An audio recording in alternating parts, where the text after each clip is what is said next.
There is still one cup in the sink. Every morning, same white cup. Brown coffee ring near the bottom, a thin crack by the handle. And every morning I wash every dish except that one. Not because I forget. Old women forget plenty of things, but I do not forget that cup. I leave it there because it is mine. The last cup, the one nobody else uses anymore. My name is Miriam Caldwell. I'm 86, and for a long time I thought loneliness meant nobody knocking on your door. I was wrong. Loneliness is standing over a sink full of clean dishes and realizing the only dirty cup left in your life belongs to the person everyone got tired of pleasing. I live in a senior apartment building outside Milwaukee. Down the hall, there is a laundry room with a metal sink. That is where I leave my cup, right where anyone can see it. It is a reminder. I was a nurse for 41 years. At work, I was patient. At home, I kept score. Frank used to drink coffee from that white cup. He was gentle. He liked his coffee weak. I called that a character flaw. He would smile and say, "Miriam, you can make an argument out of toast."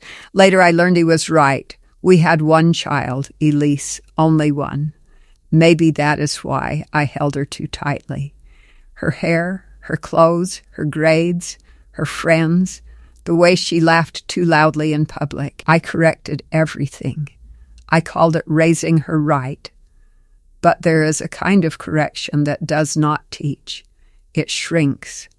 Elise was 7 when she first told me she did not like tea. Frank had made her a little cup in that same white mug.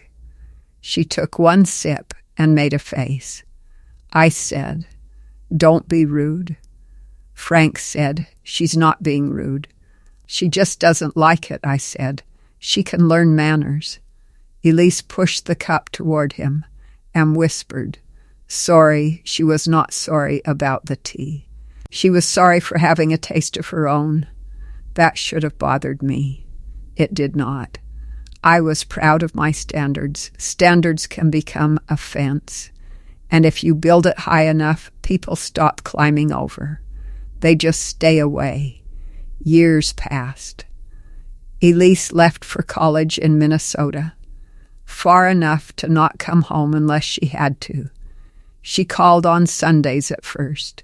I asked about laundry, grades, meals, money, and whether she was walking alone at night. All reasonable questions. That was the problem. I hid control inside reasonable questions. One Sunday she said, "Mom, can you just ask if I'm happy?" I laughed. I said, "Happiness changes. Responsibility doesn't." There was silence after that. Then she said, "Right." That word became a door closing. When Elise married Owen, she chose white daisies in small jars. I told her roses would have looked more elegant. She said, "I like daisies." I said, "I know, honey, but weddings are not only about what you like." Frank touched my wrist under the table. A warning, a plea. I pulled my hand away. There are moments so small nobody else remembers them, but they show the whole shape of you. That was one of mine. Frank and I grew older. He retired first. I kept working because I did not know who I was without a schedule. At home, Frank started leaving his white cup in the sink. Every morning I found it there. Brown ring, spoon inside, and every morning I said something. "Frank, rinse your cup. Frank, the sink is not a shelf. Frank, how many times?" He would lift both hands and say, "Guilty," then rinse it. Most marriages do not end all at once. Sometimes they end with one person making the other feel childish for breathing wrong. Frank stayed, ate dinner with me, but a part of him stepped back. He stopped telling me small stories. He stopped singing while shaving, and the white cup stayed in the sink more often. Maybe he wanted one small thing in the world to remain uncorrected. Then came Tessa, our granddaughter, Elise's daughter. She was 11 when she stayed with us one summer. The first morning, Frank made her hot chocolate in the white cup. Too much whipped cream. Chocolate powder on the counter. Tessa laughed when the cream touched her nose. I walked in and said, "For heaven's sake, Frank, she'll be sticky all day." The laugh left the room. That fast. Tessa wiped her nose and said, "Sorry, Grandma." There it was again. Another girl apologizing for joy. One afternoon I found Tessa in the building laundry room. She was sitting on top of a dryer, holding the white cup with both hands. Frank was beside her, folding towels badly. They were laughing. Small secret laughter. The kind people use when they feel safe. I stood in the doorway and said, "Tessa, get down. People fold clothes there." She jumped like I had slapped the wall. Frank said, "Miriam, she's fine." I said, "She is not a toddler. She can learn." Tessa slid off the dryer. The cup slipped from her hand and hit the floor. It did not shatter. But the handle cracked, a thin line near the top. Frank picked it up and looked at it for a long time. I said, "Well, that's what happens." Nobody answered me. That should have been the moment I saw myself clearly. But some people can stand in front of a mirror and still complain about the lighting. Tessa went home at the end of summer. She hugged Frank first. Long. Then she hugged me, because polite children do what they are taught. Her body was stiff. I kissed the top of her head and said, "Be good." She said, "I'll try." Now I hear the sadness in it. Like being loved by me was a job she could fail. Frank kept using the cracked cup. I told him to throw it away. He said no. It still holds what I need.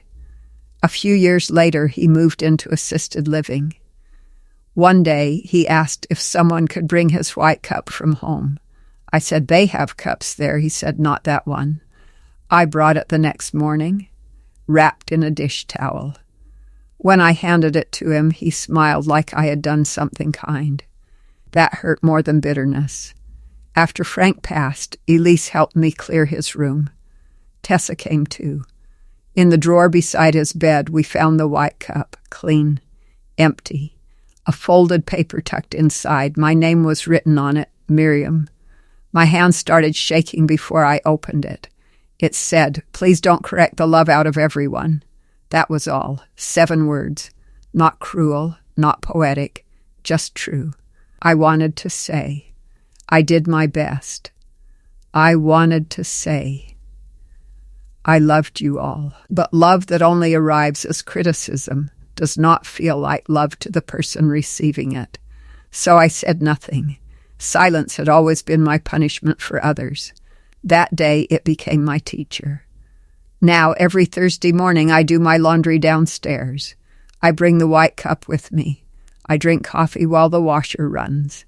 Then I rinse it halfway and leave it in the laundry room sink. Just 1 cup, mine. Elise calls once a month, sometimes twice. Our conversations are careful but real. I ask about her garden now, and then I wait. I do not tell her what she should plant. Tessa sends postcards sometimes. On the last one she wrote, "Grandma, I still like daisies." I cried over that sentence. She was telling me who she was again. And this time I did not correct it. People do not always leave because you did not love them. Sometimes they leave because loving you required them to become smaller. That is a terrible inheritance to give.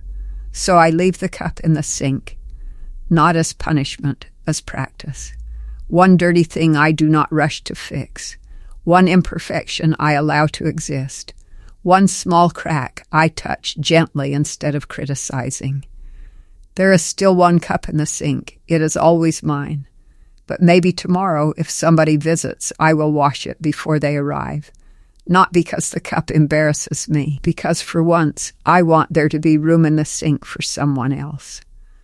If this story made you think of someone you corrected more than you loved, don't wait until the house goes quiet to change. Comment below. Who in your life deserves softer words from you before it's too late? Subscribe for more stories from Before It's Late.